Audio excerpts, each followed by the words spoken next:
Señoría, con fundamento en el artículo 157 del Código Nacional de Procedimientos Penales, solicito le sea impuesta la medida cautelar al señor Carlos Puentes, contemplada en la fracción 14ª del artículo 155 del mismo ordenamiento legal.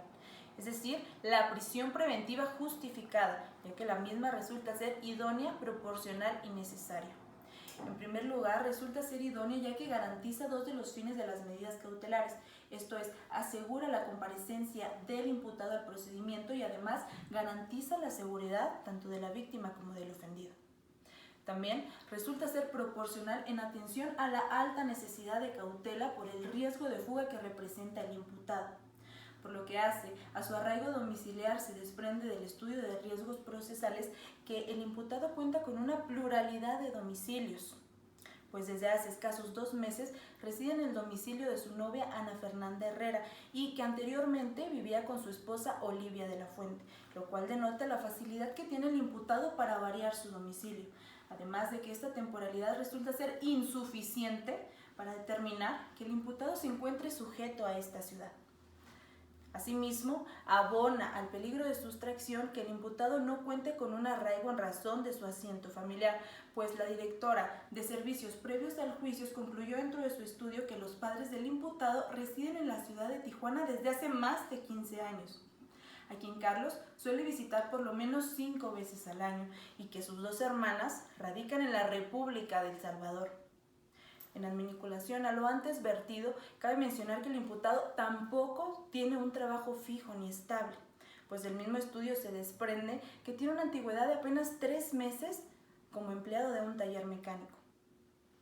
por lo que hace a su facilidad para abandonar esta ciudad o permanecer oculto. Se dilucida del estudio de riesgos que el imputado cuenta con pasaporte vigente,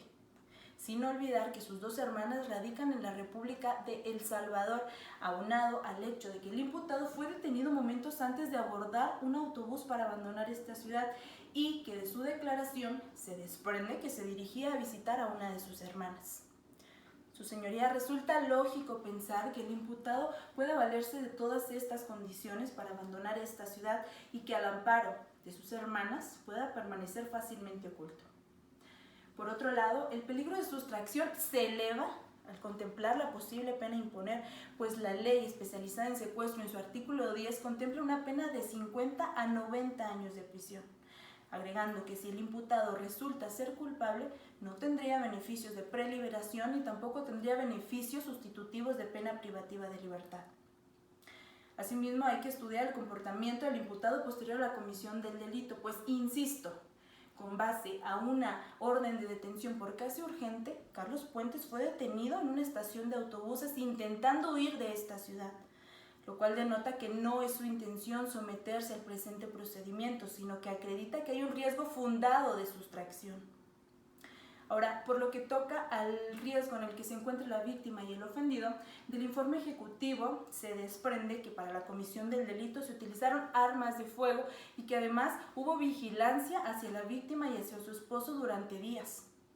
Además de que entre el ofendido y el imputado existía una relación previa por ser su mecánico, lo cual le da la facilidad al imputado de conocer características personales de la vida de la víctima, poniendo en riesgo su integridad o la de posibles testigos. Su señoría, la falta de arraigo, la posible pena a imponer y el comportamiento desplegado por el imputado nos dan como resultado el eminente peligro procesal y de sustracción por parte del imputado, justificando la medida solicitada y que en ese sentido exista una proporcionalidad. Por otro lado, en atención al parámetro convencional establecido en el asunto de López Álvarez en contra de Honduras, la Corte Interamericana ha señalado que en un intento por preservar los derechos de los ciudadanos en la prisión preventiva se debe atender a fines legítimos, es decir, la necesidad de preservar el proceso y la seguridad de las personas que intervienen, fines que se actualizan a cabalidad en la especie, pues se encuentra latente la necesidad de alta cautela por el riesgo de sustracción y el riesgo en el que se encuentra la víctima. Por último,